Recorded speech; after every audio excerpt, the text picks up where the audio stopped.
வணக்கம் students, welcome to Fauji Silver Academy Tamil. இந்த வீடியோவில் என்ன தெரிஞ்சுக்க போகிறோன்னா hard wired control and micro programmed control units பற்றி டீட்டெயிலாக தெரிஞ்சுக்க போகிறோம். இதில் ஃபஸ்ட்டு பார்க்க போகிறது ஹார்ட் வைட் கண்ட்ரோல். இது எங்கே இருக்குன்னா, நீங்கள் மதர் போர்டெலாம் பார்த்துருப்பீங்க கம்ப்யூட்டருக்கு பின்னால் சிபியூவில். இந்த பச்சை கலராக இருக்கும் இல்லையா, நான் வேணா இமேஜஸ் காட்டுறேன்.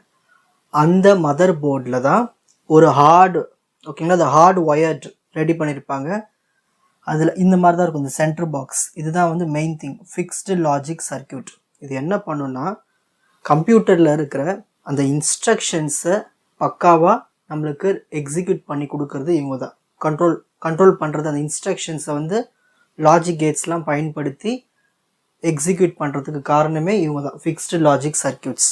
ஸோ இவங்க தான் என்ன பண்ணுவாங்கன்னா, இன்ஸ்ட்ரக்ஷன்ஸ், ரெஜிஸ்டர்ஸு, அப்புறம் கண்ட்ரோல் ஸ்டெப் கவுண்டர்ஸு, அப்புறமா எக்ஸ்டர்னல் இன்புட்டு, கண்டிஷன்ஸ், இது எல்லாத்தையும் வாங்கிக்கிட்டு ஒரு கண்ட்ரோல் சிக்னல்ஸாக க்ரியேட் பண்ணி கொடுக்கறது இந்த ஃபிக்ஸ்டு லாஜிக் சர்க்கியூட். இந்த பிளாக் டயக்ராமுக்கு பேர் தான் ஹார்ட் வயர்டு கண்ட்ரோல். ஸோ ஒரு லாஜிக் கேட்ஸ்லாம் பயன்படுத்தி அந்த இன்ஸ்ட்ரக்ஷன்ஸை எக்ஸிக்யூட் பண்ணுறதுக்கு ஹெல்ப் பண்ணுறது தான் ஹார்ட் வயர்டு கண்ட்ரோல். இது வந்து ஒரு ஹார்ட்வேர். ஓகேங்களா, இதுக்கான எக்ஸ்பிளனேஷன் பார்ப்போம். In the hardwired control, the control units use fixed logic circuits. Logic circuits பயன்படுத்திக்கும். எதுக்கு? அந்த இன்ஸ்ட்ரக்ஷன்ஸை இன்டரப்ட் பண்ணுறதுக்கு. இன்டரப்ட் ஆனது அதை வந்து எக்ஸிக்யூட் பண்ணுற மாதிரி, கண்டுபிடிக்கிற மாதிரி, and generate control signals from them. So இந்த ஹார்ட் வயர்டு கண்ட்ரோலோட வேலை என்னது? இது வந்து ஒரு கண்ட்ரோல் யூனிட். இது எதை யூஸ் பண்ணுதுன்னா, ஒரு ஃபிக்ஸ்டு லாஜிக் சர்க்கியூட்ஸ் எல்லாத்தையும் பயன்படுத்தி கொடுத்த இன்ஸ்ட்ரக்ஷன்ஸை இன்டரப்ட் பண்ணி அதை வந்து இன்டரப்ட் பண்ணதுக்கு அப்புறமா ஒரு கண்ட்ரோல் சிக்னல்ஸாக ஜெனரேட் பண்ணி கொடுக்குது. Next second point. இந்த ஃபர்ஸ்ட் பாயிண்ட் தான் main point.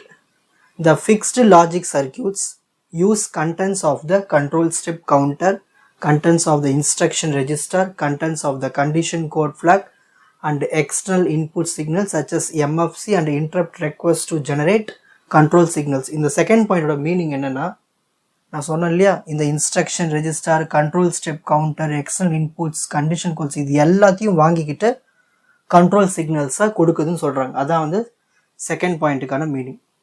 Third point, furthermore the heart wired control unit is relatively inflexible because it is difficult to change the design if one wishes to correct the design error or modify the instruction set.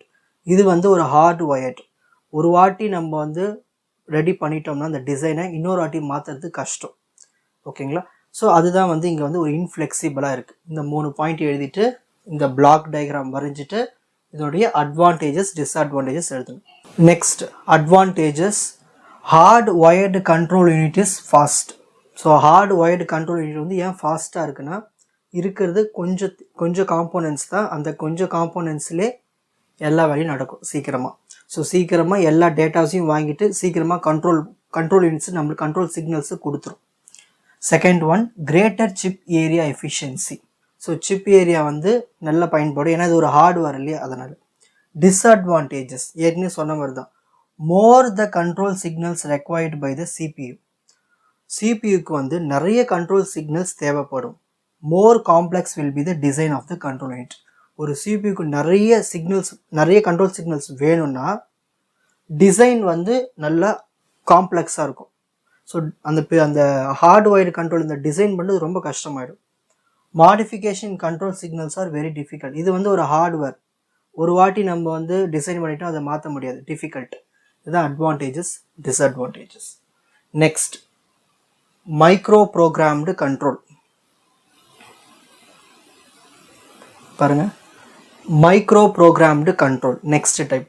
Microprogramming is a method of control unit design in which the control signal selection and sequencing information is stored in ROM or RAM.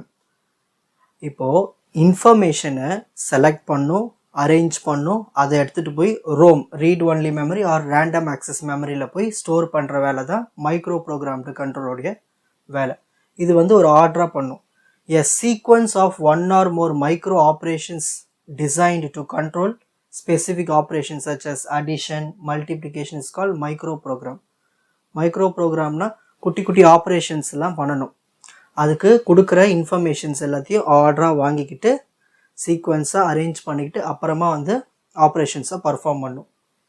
அந்த குட்டி குட்டி ஆப்ரேஷன்ஸ்க்கு பேர் தான் micro ப்ரோக்ராம்னு சொல்கிறோம். The microprograms for all instructions are stored in the control memory. அப்படி இந்த குட்டி குட்டி ப்ரோக்ராம்ஸில் இதில் ஸ்டோர் ஆகிருக்குன்னா கண்ட்ரோல் மெமரியில் ஸ்டோர் ஆகிருக்கும். The address where these micro instructions are stored in CM is generated by CM means control memory ன்னு அர்த்தம். ஓகேங்களா?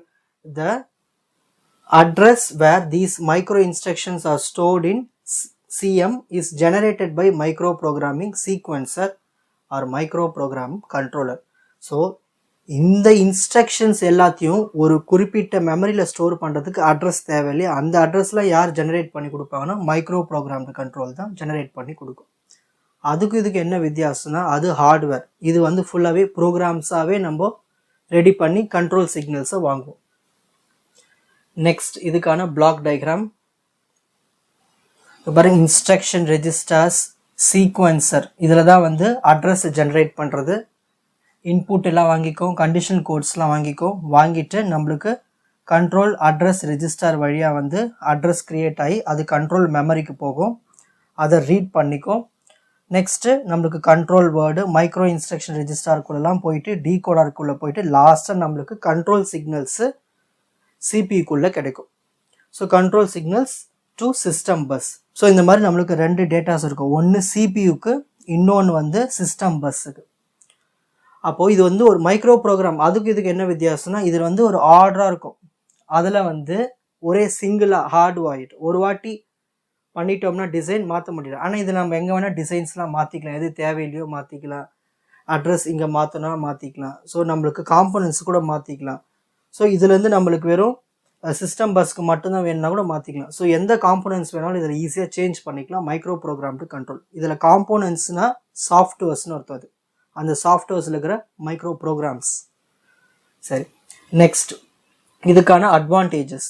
Cheaper and less error prone to implement. So design பண்ணுறது ஈஸியாக இருக்கும், சீப்பராக இருக்கும். Design process orderly and systematic. இது வந்து மைக்ரோ ப்ரோக்ராம். ஸோ ப்ரோக்ராம்னால ஒரு ஆர்டராக வந்து ப்ரோக்ராம் பண்ணியிருப்பாங்க, டிசைன் பண்ணியிருப்பாங்க. Disadvantage, flexibility is achieved at some extra hardware cost. நம்மளுக்கு இன்னும் ஃப்ளெக்சிபிலிட்டி நல்லா வேணும்னா இன்னும் ஹார்ட்வேர், இதுலேயே இந்த மைக்ரோ ப்ரோக்ராம் கண்ட்ரோல் பண்ணுறதுக்கு ஒரு ஹார்ட்வேர் வேணும் இல்லையா, அது அதிகமாக செலவாகும். ஸ்லோவர் தென் ஹார்ட்வயர்டு கண்ட்ரோல் யூனிட், அதை விட ஸ்லோவாக இருக்கும். ஏன்னா அதில் ஃபிக்ஸடாக இருக்கும், இதில் வந்து ஸ்லோவாக இருக்கும். நிறைய ப்ரோக்ராம்ஸ் குட்டி குட்டி ப்ரோக்ராம்ஸ் நிறையா இருந்துச்சுன்னா, மைக்ரோ ப்ரோக்ராம்ஸ் இருந்துச்சுன்னா ஸ்லோவாக இருக்கும். சரி, இப்போது மைக்ரோ ப்ரோக்ராம்டு கண்ட்ரோலுக்கும் ஹார்ட்வயர்டு கண்ட்ரோலுக்கும் உள்ள மெயின் டிஃப்ரென்சஸ். ஸ்பீடு பார்த்துட்டோம்னா hardwired fast, micro programmed control slow. Control functions இது வந்து ஹார்ட்வேரில் இம்ப்ளிமெண்ட் பண்ணுவாங்க டிவைசஸில், இது சாஃப்ட்வேரில் இம்ப்ளிமெண்ட் பண்ணுவாங்க. டிசைன் பண்ணுறது ஹார்ட்வேர், இது சாஃப்ட்வேர். பச்சை கலர் போர்டு பார்த்துருக்கோம் இல்லையா, மதர் போர்டு, அந்த மாதிரி தான் இருக்கும். ஃப்ளெக்சிபிலிட்டி இது not flexible to accommodate new system specifications or new instructions.